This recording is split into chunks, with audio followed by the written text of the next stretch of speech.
Hi there, my name is Omar Vargas, and I'm here to present to you my presentation on Rivian, the electric vehicle, and their product and strategy.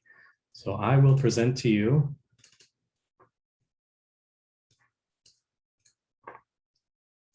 All right, so today, as you can see, we're going to talk about Rivian, the electric vehicle, the company, and their product and strategy as they scale for success. I have a few slides to cover today, and I'm going to cover in 3 sections: why Rivian, the value proposition for Rivian, and the risks and potential delivery success. So within those 3 sections, we'll cover 2, maybe 3 topics throughout this presentation. And I want to highlight that there's a journey that Rivian needs to go through, and this presentation will cover some of those opportunities and risks to Rivian's success. So the first topic in section 1, we'll cover why Rivian. We'll talk about the founder, and we'll get into detail about Rivian, the vehicle, and how exciting it is to have this car. First, Rivian, their mission is to keep the world adventurous forever. So RJ Scaringe actually founded Rivian not too long ago in 2009 on a dream. Actually, throughout his whole life, he's been dreaming about this opportunity. Ever since he was a kid, he was building cars with his neighbor. He actually helped one neighbor rebuild a Porsche 356 in his garage. So he's been very excited about cars and car technology. And to say that he was only singularly focused is wrong. He's actually really an outdoorsman. And because of that, he merged his 2 passions into a new market space that we'll get into shortly. But it's essentially the opportunity to both be adventurous and continue to live the lifestyle of an adventurous person without harming the planet further through the technology and battery technology specifically that we have available today. So fast forward to 2009, when he completed his MIT's doctorate from the prestigious Sloan Automotive Lab.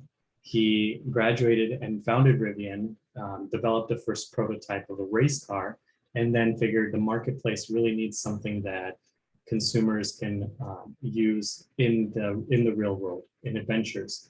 So he went into SUVs and trucks, and the mission and him as a founder to be able to deliver the R1T, which is the Rivian 1 truck, and R1S, the Rivian 1 SUV. This year has been phenomenal. I mean, he's been working tirelessly to grow this company, and they've scaled from 1,600 employees a year ago to 3,200 this year alone. So this company is a rocket ship, so to speak. These are the 2 delivery vehicles that you'll start seeing on roads as early as this year.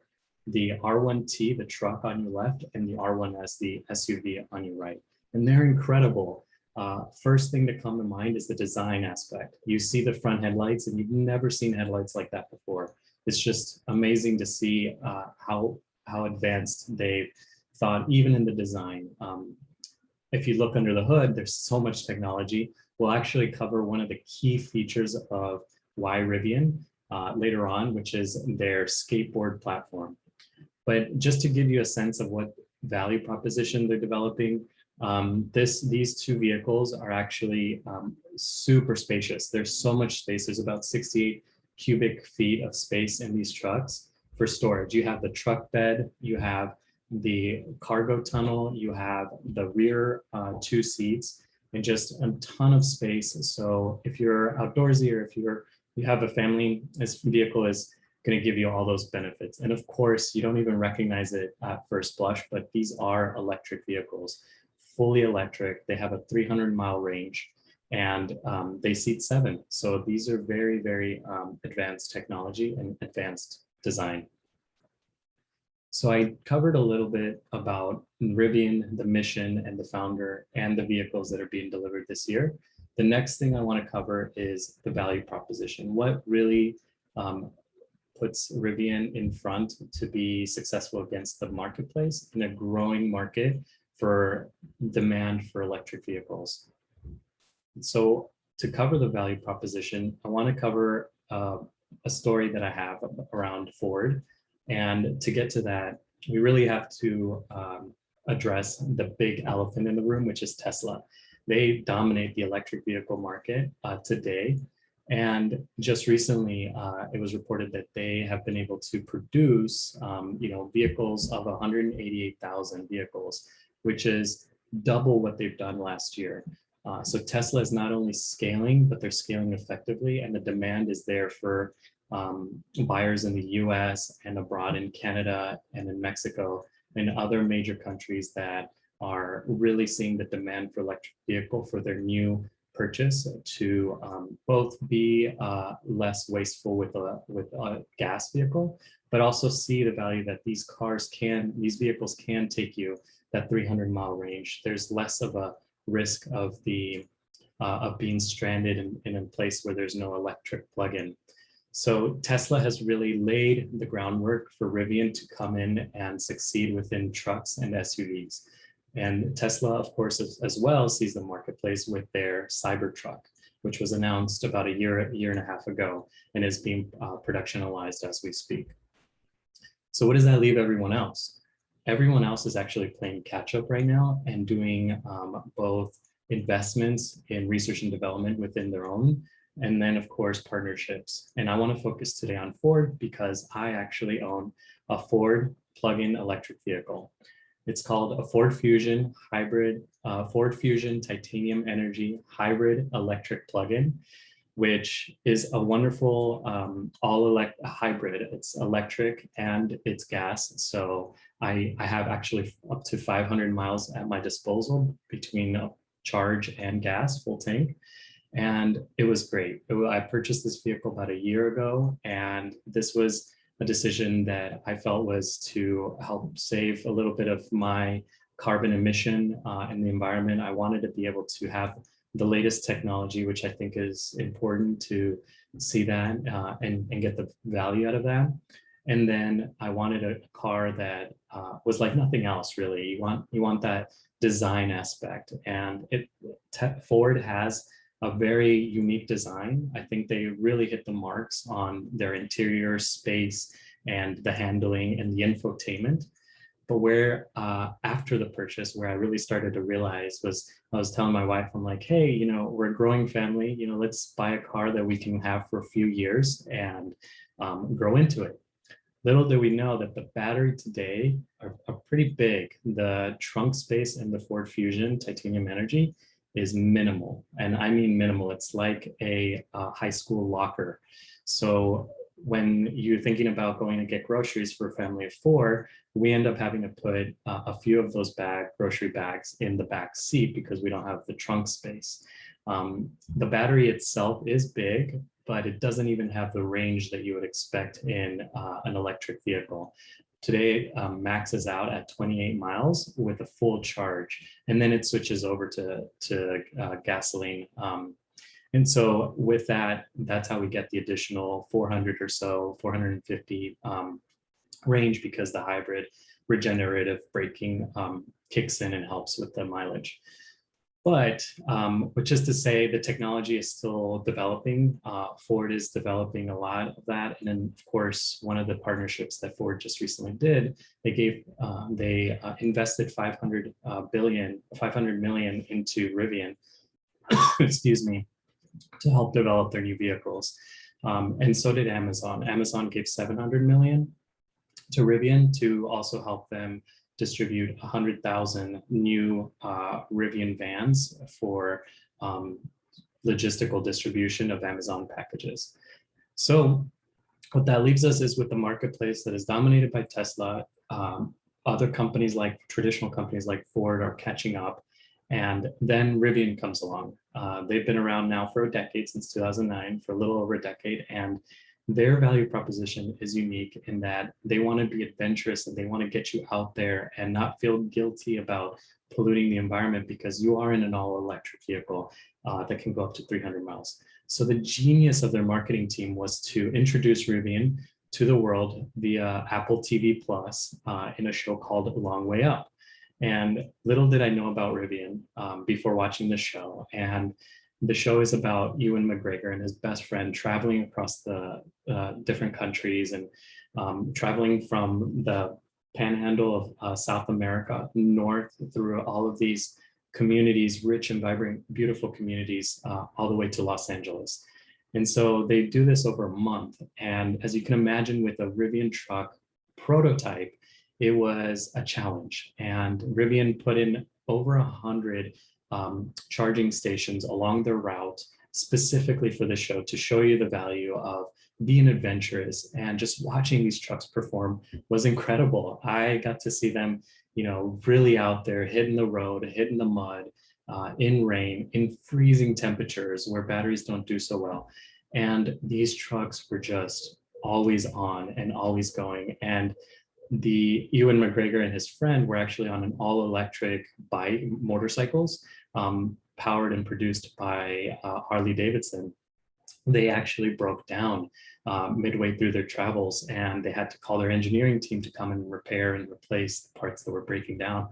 And Rivian, on the other hand, there was a breakdown, but there wasn't a breakdown due to mechanical malfunction. It was due to environmental damage. So they actually hit, I think, a big boulder and got the rear wheel well stuck on that boulder, where they had to break off the wheel arm. So that was incredible to see that the engineering attention to detail was incredible, and to see them in action was just amazing. So that really got me excited of what Rivian can do, and gave them a ton of data to develop and grow. So I think they're already on a rocket ship, and they're going to do even better. One of the other things that I want to cover in this presentation is what is going to make it compelling for the market economics of Rivian. So this, I'd like to introduce you as a skateboard platform. Rivian is really touting this as their foundation for what you could tell there is the battery, the 4 brake calipers, and the front and rear bumper, as well as some of the aluminum framing. And what it is it's just gives you the opportunity to be modular. You can put a truck on top, you can put a SUV on top, you can put a delivery van on top. And what Rivian wants to do is reduce the cost of production and increase the design and the opportunity of what you can put on there. So just thinking outside the box, I said, imagine a world where you do not need to own the truck or SUV, rather you own the Rivian, and Rivian can, as easily as pumping gas, transform your vehicle into your family's next adventure. And that's incredible. I think if you think back in history, Henry Ford was touted as the incredible inventor of Ford, because he was able to manufacture the assembly line, and that at the time was ingenious. And so what we're seeing here is the next level of ingenious creativity of creating a platform where you can modular develop other iterations and keep your costs low, your design engineering simple, and really make these scalable for mass production. And I think he's done a great job so far. There's a lot to be done in developing the battery and developing the platform, but you can imagine just the opportunities here, including what we're seeing early indications of leasing these vehicles to, say, Amazon, so that they can deliver packages, and then using once it's reaches end of life, remove the shell of the vehicle and then put in a new one and then replace the battery, and you have a brand new car with essentially the same technology that again lowers your costs and increases your opportunity to create value. I think the only proxy to that today that we hear in the news is SpaceX, who's sending rocket ships into outer space and then reusing the boosters to return back to Earth, and then reusing that rocket ship to add another payload and send that out. So it's no longer just destroyed. Again, same thing, same concept. I think here is where you have the platform that can be reused and of course repaired, and you put in another vehicle on top of that. So I think that is incredible technology, and we're going to start seeing a lot more innovation, both how to go to market and the engineering side, which I'm really excited about. Okay, I've said enough. Now the next section is section 3 on how Rivian can get there. There's a few risks that I'll quickly cover, and then of course the delivery of these lovely vehicles. So risks, I have 3 here. Of course, we know that the auto industry is fraught with many, many risks. One, the company is new. So not only are they developing new technology, a new car, a new auto, but the company itself is so new that, just operational risks are everywhere. So you can imagine hiring for the wrong culture fit. You can imagine that the competitors are really, who've been here for decades, can really scale faster because they hire the brightest and the most talented, and perhaps they blitz the market effectively. Well, Rivian is young and nimble, and I really believe in RJ to be able to scale as quickly as he needs to with technology first, customer first values, that he's partnering with the right companies. He's partnered with Ford, he's partnered with Amazon, and these are 2 industry veterans in both the consumer and customer side of things, which is Amazon, and of course the auto industry and the legacy and technology that they bring. So these are very strong partnerships that I think are really going to propel Rivian to that next level. So although it is risky from an engineering, from an operational perspective, from a product perspective, Rivian is doing the right steps so far.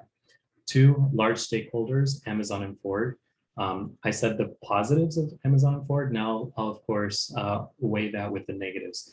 Amazon is not Rivian. Amazon has a massive market capitalization into the trillions, and Amazon has all 700 million to invest in Rivian. And of course, if that pans out, there could be other rounds of investment in the future, which leads me to believe that as Amazon continues to look to Rivian for the technology, there may be chances for conflict of interest. Number one, Amazon has already actually invested in autonomous vehicles in Zoox, which means as they're seeing the technology within Zoox, perhaps Rivian wants to do autonomous vehicles as well. There's a conflict of interest there that perhaps if the 2 founders between Zoox and Rivian can't work things out, Amazon might sever a partnership or require different a strategic go-to-market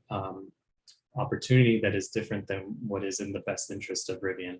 Of course, Rivian's CEO and founder, RJ, has many mentors, but I do believe that because he's starting the company fresh and young, he needs to really be strong when he's addressing the CEOs and the board to ensure that they're not dictating terms here.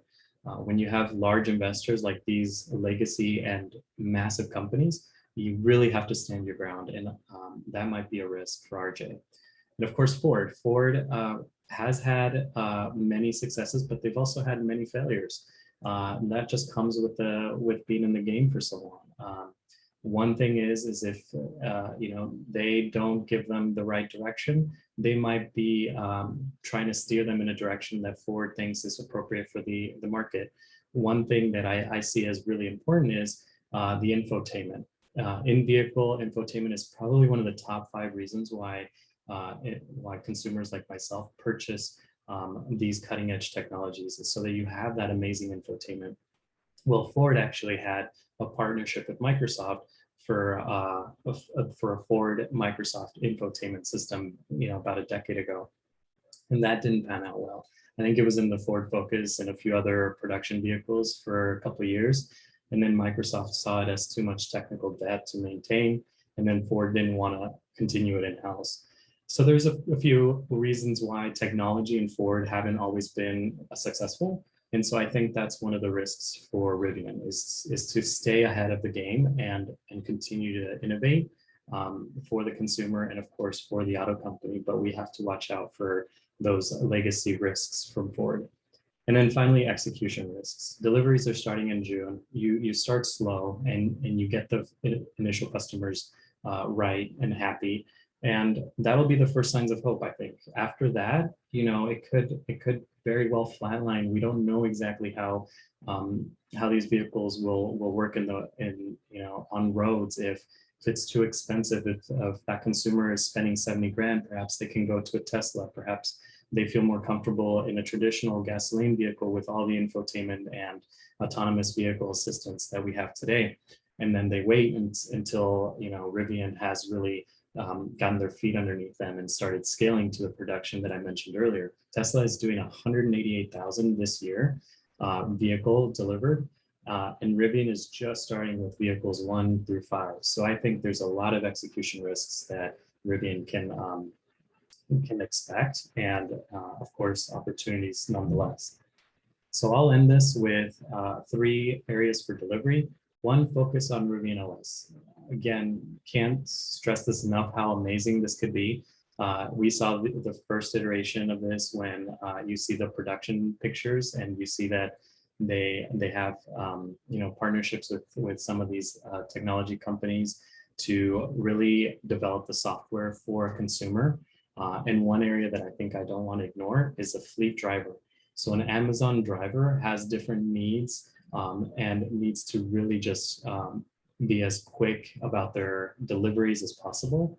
And so a fleet driver would want to have less customizability and more like quick reaction to the OS, which is in car, for both their auto navigation and weather and other apps that you can put in there. So really focusing on those apps and focusing on the fleet driver would really help Rivian be successful with these 100,000 vehicles that they're delivering to Amazon. Next is electric charging infrastructure. They're already doing this. I think they're doing this successfully, but we have to put them in urban hubs. And of course, these points of interest across the country. I'm thinking national parks. When I was actually at Jackson Hole not too long ago, and I saw a Tesla parking station. I'm like, yes, that's beautiful. That's wonderful. You come to Jackson Hole for the outdoor experience, and you don't want to see like gas stations that are just guzzling gas, and you do see that a lot with big trucks that are just polluting the environment. Well, if they're serious about their value proposition of keeping the world adventurous, then we need to see these in points of interest, these charging stations. And then, of course, one very key feature is these vehicles should be on the roads for a very long time. They have a long lifespan with the battery, and we just saw some initial feedback from their warranty program. So excited to see what they do there. And that is building the foundation for brand loyalty. Customers, I already love Rivian so much, and I don't even own one. I haven't seen one out on the streets. But I can just, I hope that they're as much as what I expect them to be. So building on that brand loyalty will really make a customer for life to continue to build on the platform. Thank you. I want to say thank you for your time, and I hope this was informative.